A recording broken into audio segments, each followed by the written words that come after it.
This is of Shlomo's great-great-grandfather, the Bach. And he asked in Shemaim, if I will merit to be in Gan Eden. And he would tell her that, I want to know, who's going to be my neighbor? Liad mi ani yashev, who do I sit next to? Amru min Shemaim, and they answered him, Yesh Yehudi beLemberg. There's a Yid in Lemberg, Nikralo Reb Moishele, Huye Shchencha beGan Eden. There's this Yid Moishele, he's going to be your like next door neighbor in Gan Eden. Bach said, go find this person. Who is this Moishele of Lemberg? Aval kamuvan betor adam pashut. Of course, he had to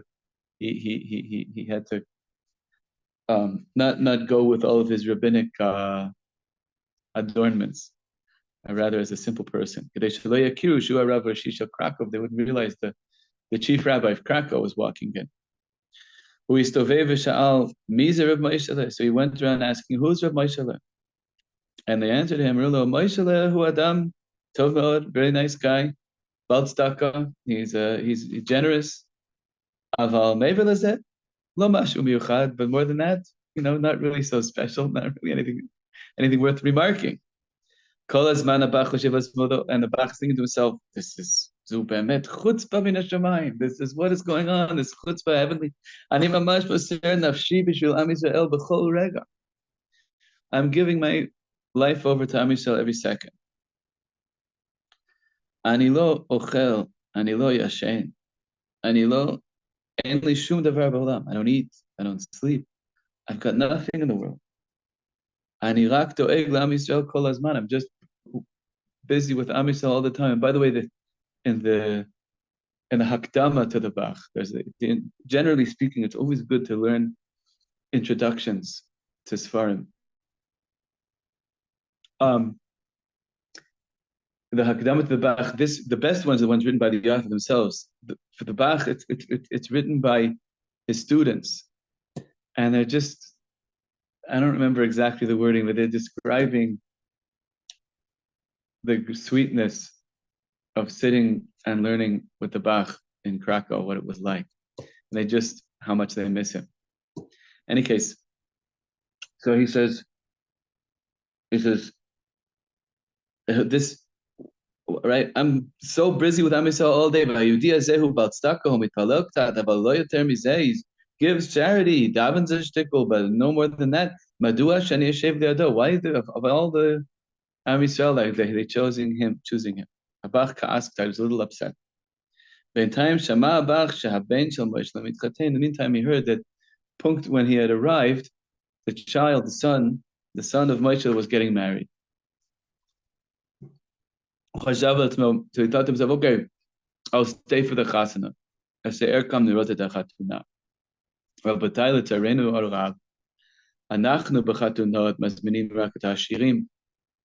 To our, dismay, nowadays we only invite wealthy people. That they should give lots of presents to the new couple. We feel a little bad about the poor in the city. You send $100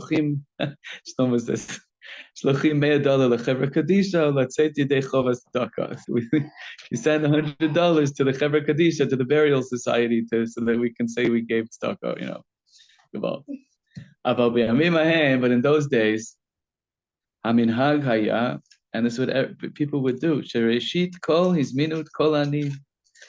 All the poor would be invited first. And they would sit mamash right in the middle. And the wealthy and the family,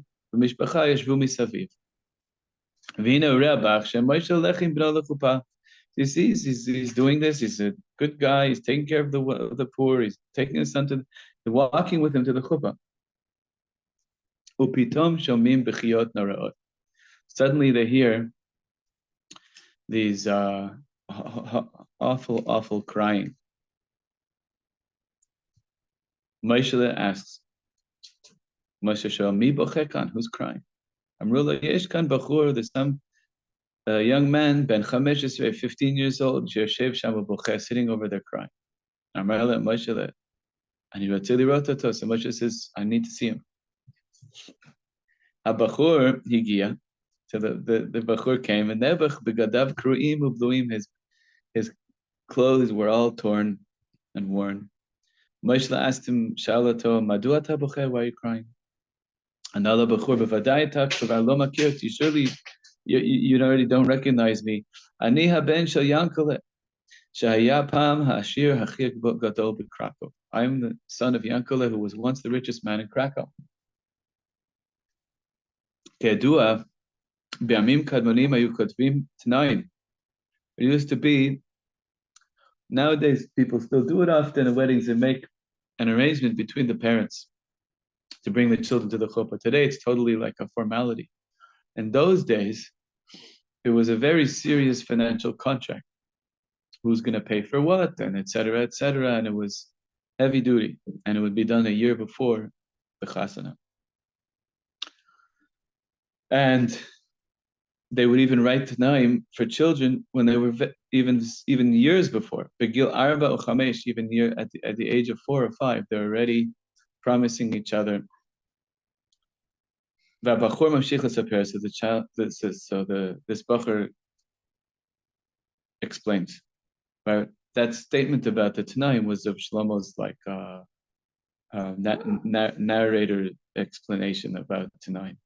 So now back to the 15-year-old's crying speech to the father of the groom.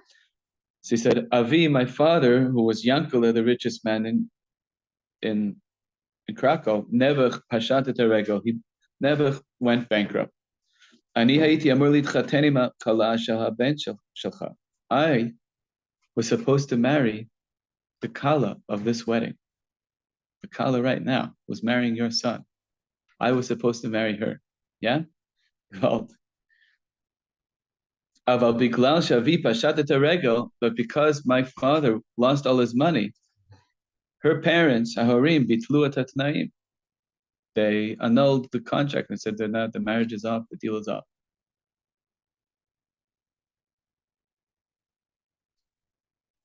Ani ohev ota ad lev hashamayim, because I love her to the heart of heavens. V'ani yodea shehi bat zug sheli, I know that she is my true beshert. Achshav haben shelcha mitchaten ita, and now your son is marrying her, and that's why I'm crying. Moshe says, Moshe Amar Zenurav Ayom, this is horrible, horrible. Tikru la kala, call the kala immediately. Karula kala, Moshe Shalata, Moshe asked her, Hayim zot hamet, is this true? Sha'at katav tanaim im bachura said that there was a tanaim, not her, but between her parents and this bachur. V'rak biglas she'ein lo kesef, just because the family doesn't have money anymore. Ha'orim shalach bitlu tanaim, so your parents canceled the tanaim. Kala anta, can? She said yes. Hayim atohevet, do you love it? Ani ohevet oto im kol halev, hu haben zug sheli. He's my mamish, my beshert. Pana Moshe levno. So Moshe looks at his son, the groom, right? It's his son's wedding day. Shamata mashe korekan, you hear what's going on here? I want you to go home, lech habayta, v'tachlif et habgadim shelcha im habachur hazeh. Change clothes with this bachur. V'az Moshe pana lebachur v'amar, and then he turned to this young man and he said, Me'achshav ata haben sheli. From now on, you're my son. Skeni habach amar, my grandfather, the Bach, so now back to Shlomo talking, said, Me'olam lo ra'iti adam sholechim ben shelo. I never saw a person walking his own son to a chuppah with such joy, like Moshe walked with that bachur. Moshe alachim bachur hazeh lachuppah. Urakad b'chatunad lev shemayim. I saw him dancing to the heart of heaven. Himshich skeni habach v'amar, Shabati Lemberg, lo hevanti madu magil Reb Moshe l'shevet al yadi. When I first came to Lemberg, I didn't understand why did Moshe have the merit to sit next to me. K'shazavti Lemberg, when I left Lemberg, lo echolti levim, couldn't understand. Eich magi ali l'shevet al yadi al yad Reb Moshe. What do I deserve to sit next to Reb Moshe? Chaim. Quite a story.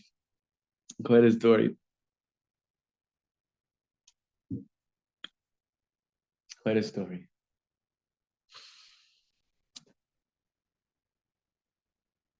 So I was learning this story late last night, and I think that um, the heart of the story is Moshe is hearing the crying and stopping the whole wedding to listen, to understand what was going on with this crying. To a certain degree, I was trying to think about it myself as a father. If I was walking my son, or in the middle of walking my son, and I hear someone crying, say, okay, we'll deal with it after. It says to give him some l'chaims and a piece of cake, or something like that. Somebody's down and out. Um, and I was also thinking on the other side of it that if somehow I would hear such a story, that there had been such a broken engagement, and that the bride who's supposed to marry my son is in love with somebody else, of course I would want her to marry the other person. And of course I do, if I was, I'd do everything I could for it's it's more the ability in the heat and the majesty of walking your own child to the chuppah to still even then hear, to really hear, and to hear to the point where you say, bring him here and let me hear why he's crying. That is absolutely incredible.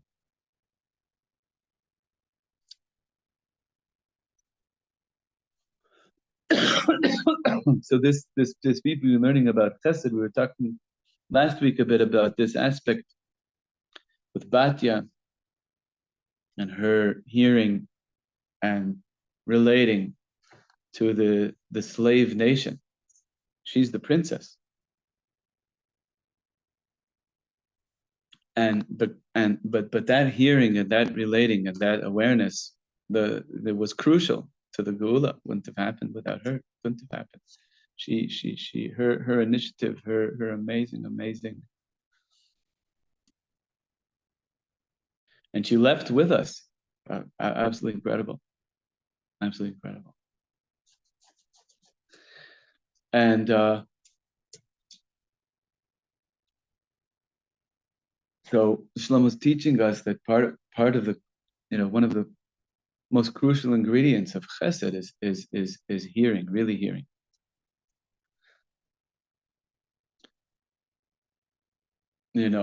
Chesed doesn't start with when you're mashpia. It's not just when I take the money out of my pocket, when I decide to, whatever it is, do something nice, or volunteer, or whatever it is. To be ish chesed, to really live a life of chesed, is you have to hear where the needs are, and then be able to be there.